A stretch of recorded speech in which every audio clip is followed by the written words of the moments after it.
Kumar Rocker finally gets to the big leagues after a while here. Crazy road to the show. He was in the independent league for a while. Went back to the draft because he originally got drafted by the Mets.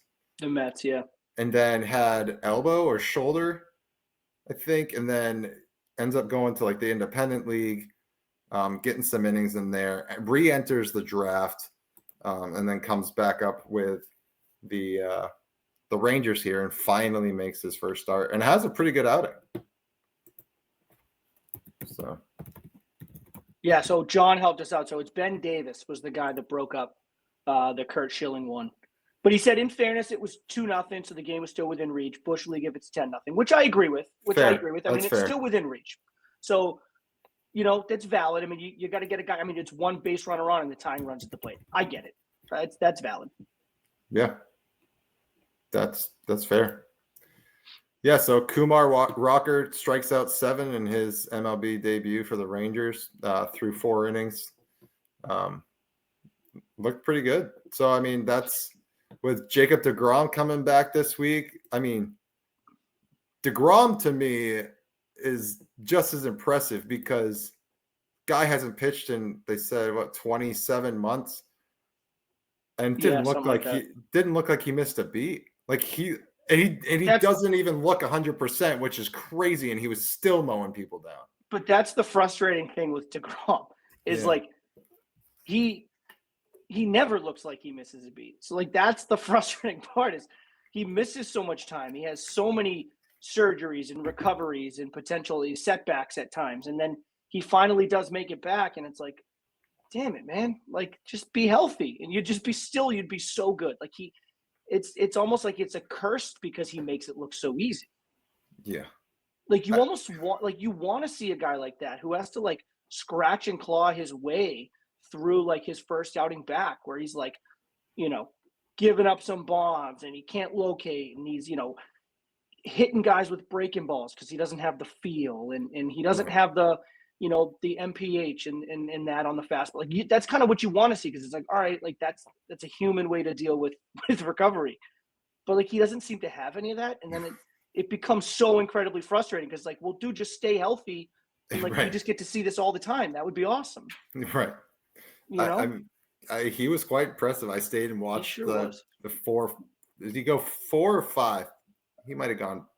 I didn't see the final line. I think he went 5.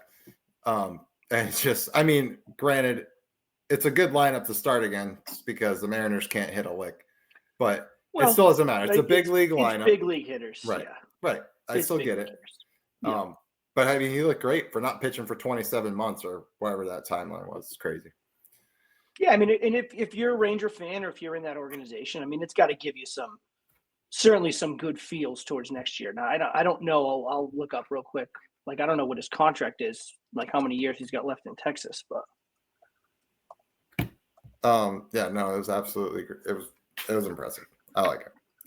Yeah, so he's signed a 5-year, so he's through 2027. So he's got a couple of years left there. So, I mean, that's got to make you feel good. Yeah. I mean, if you're a Ranger fan or you're in that organization, I mean, and he's probably got 2 more, 3 more. I mean, we'll see kind of what they do with him for the rest of the year. Yeah. Yeah.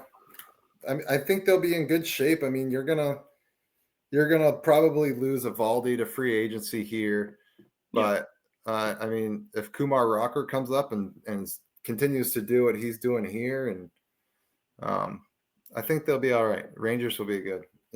Losing Corey Seager might hurt, but it's just hernia surgery, so he should be back in time for spring training. But we'll see if the Rangers can reload, man. I mean, you win the World Series. Obviously, this year is certainly a disappointing year for them.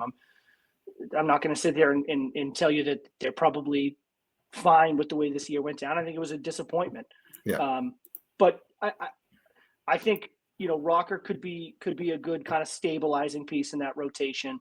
DeGrom, if he stays healthy, obviously a massive if. But if he does, I mean, that's an ace. I mean, that's an ace. I mean, and who knows? I mean, maybe Evaldi re-signs there. I probably not, but it's certainly within the question. I mean, the guy, he seems like a loyal dude, right? Like, I mean, I certainly, from all accounts, it looked like sounded like he wanted to come back to Boston, and he was willing to to hear them out and come back, and it just didn't work out. I imagine he gives Texas the same kind of attitude, right? Like hitting free agency at the end of this year. So we'll see what happens. I think they'll be better. I think they'll have a better year next year. And who knows what you're going to get out of Scherzer too? He's kind of a wild card here too. One, yeah. So that's right. We'll see.